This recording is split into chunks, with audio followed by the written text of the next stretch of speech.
has trouble with his cap room, which I know all about because I was there year one. But I talked to him. I talked him through it a little bit. He figured it out on his own at the end. But uh, yeah, he definitely he bonused up a lot of people this offseason without realizing that there's a lot more cap hits that you can't just cut people that Mm-hmm. easily. Yeah. And very veteran heavy team, which Jets are usually that way. So, Yeah. but It's realistic.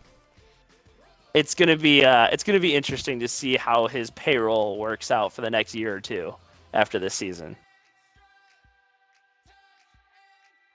Another good Um, game on the slate from week one that I forgot to mention was the Giants almost upset the Cowboys.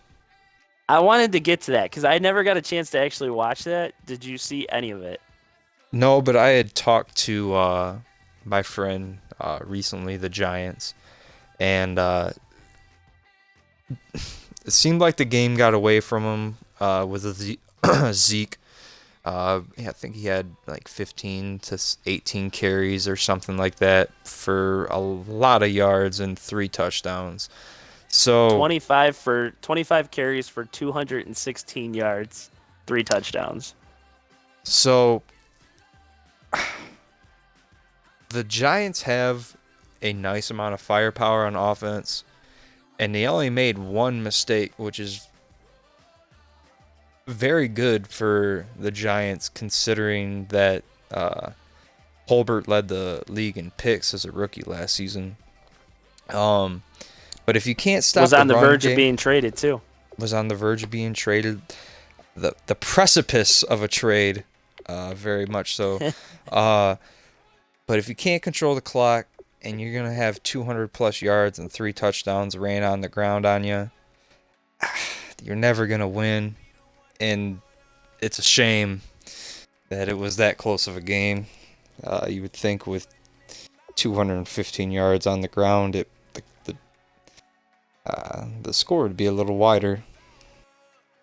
Sure looks like he used a lot of his rookie this week too, leading the way with 10 tackles in New York. Kyrie Spillman, very highly touted linebacker. Oh, It's he was actually just telling me about Kyrie Spillman. I actually have a few little stats. I'll give you some stats on Mr. Spillman here, real quick. Mr. Spillman is an 81 overall already. And let me see. I'm going to pull this up. He's an 81 overall, 86 speed, and he has. This is, I'd have to double check this, but either his tackle or his hit power is already a 92. Get out the way. Man, man can move and make the tackle.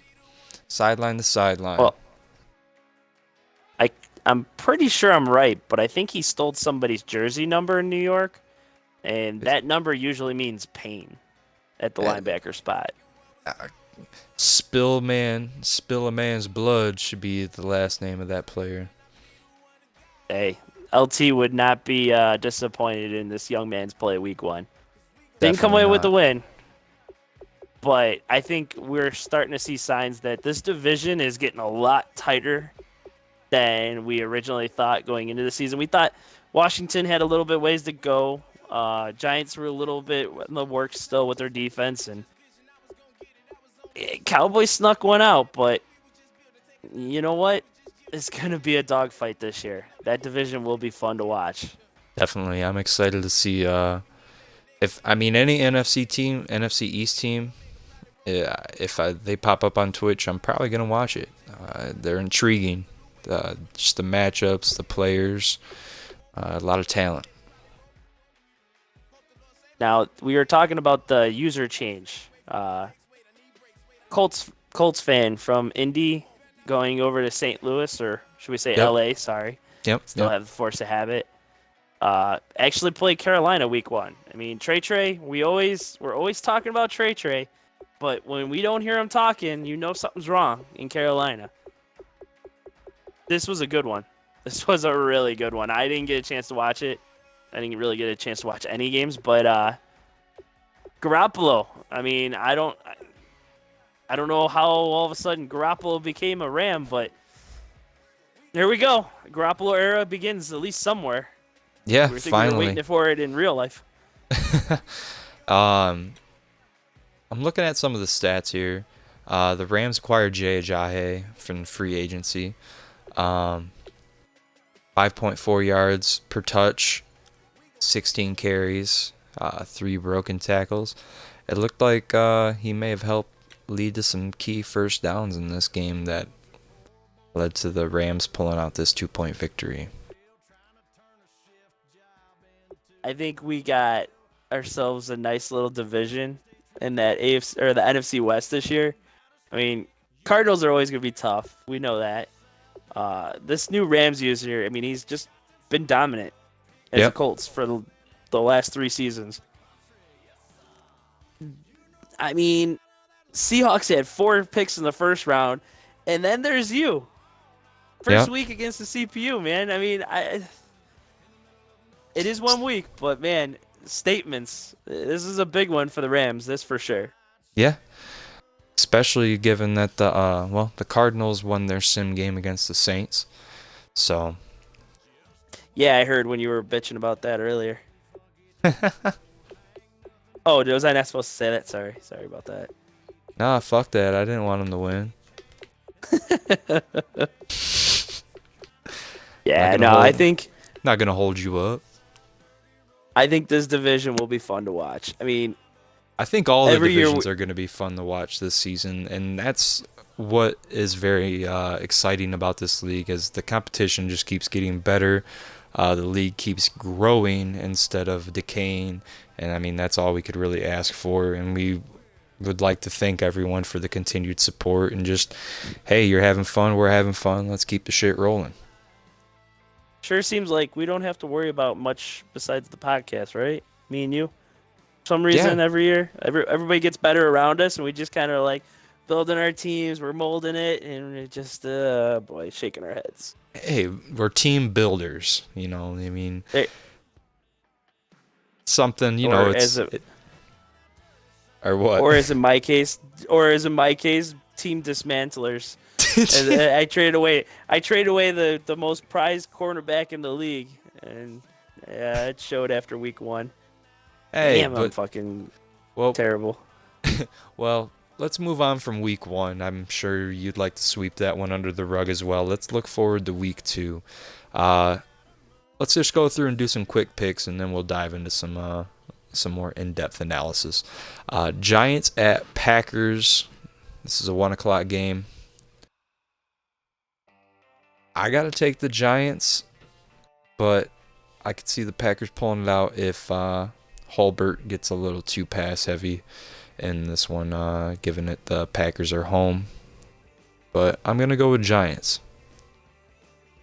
Well, Packers had a tough week 1. I mean, the Eagles are one of the better teams in the league. We never give him his due, kind of because he always asks for it, and that's just a recipe for me not to do it. Yeah. But this is the type of game that both these teams are like, they want to break through. Both these teams are on like that. When are they gonna break through the tough division ranks? And let's be honest, the Giants got to go through the Eagles and the Cowboys. Packers got to go through the Vikings, the The freaking Lions. Bears, and the Lions. Oh my. I mean, yeah, I mean it's just like the winner of this game. Good for you. You win a game, and then you got to still play 2 games against everybody else in your division. It's like stepping stones. But You got to climb the rung on the ladder to get to the top. I actually think this is going to be a very close game. I think the Packers might actually sneak off with one. I mean, they got a top end corner in this draft. And that offense, their offenses are going to cancel each other out, if you ask me. I think it's just going to come down to some defensive plays. And don't get me wrong, Hobart did really good week 1, but if one of these quarterbacks starts throwing picks, I think the Packers have the defense that'll make the turnovers when it comes to the picks.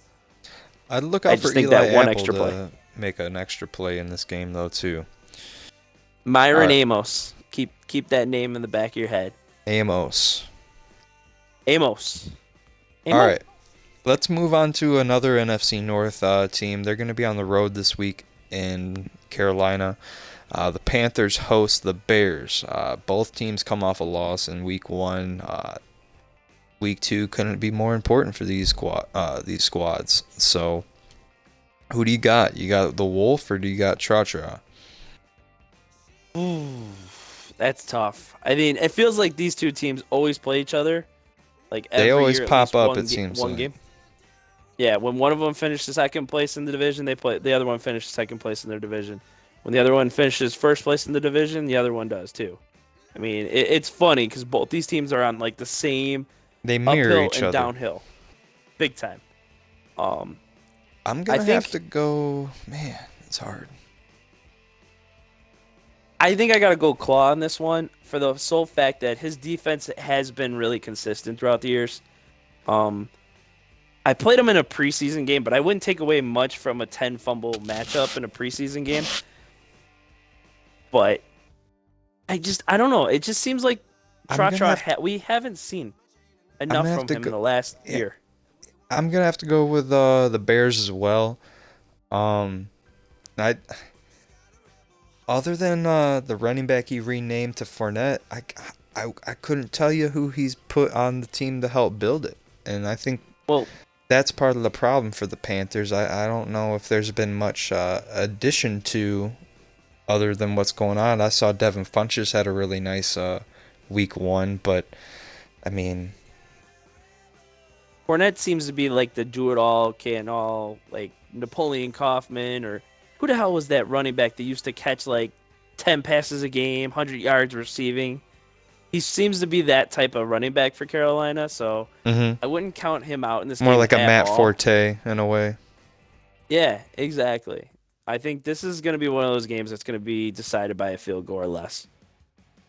Mm, I could see that. All right. So moving on from that one, we have the Saints at Jaguars. Chef versus Chris.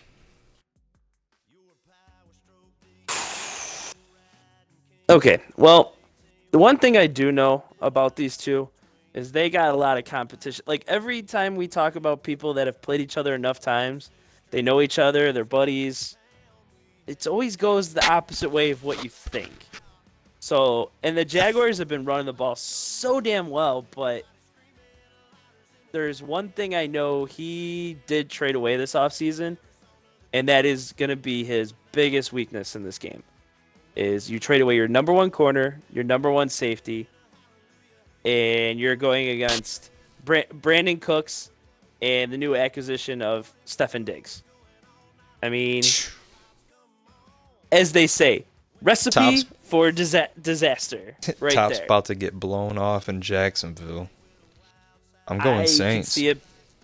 I think it's going to be at least 40 to 35 or more in this game. And if it goes that way, the Jaguars are in trouble because their run game can only do so much if you're exchanging back and forth all game.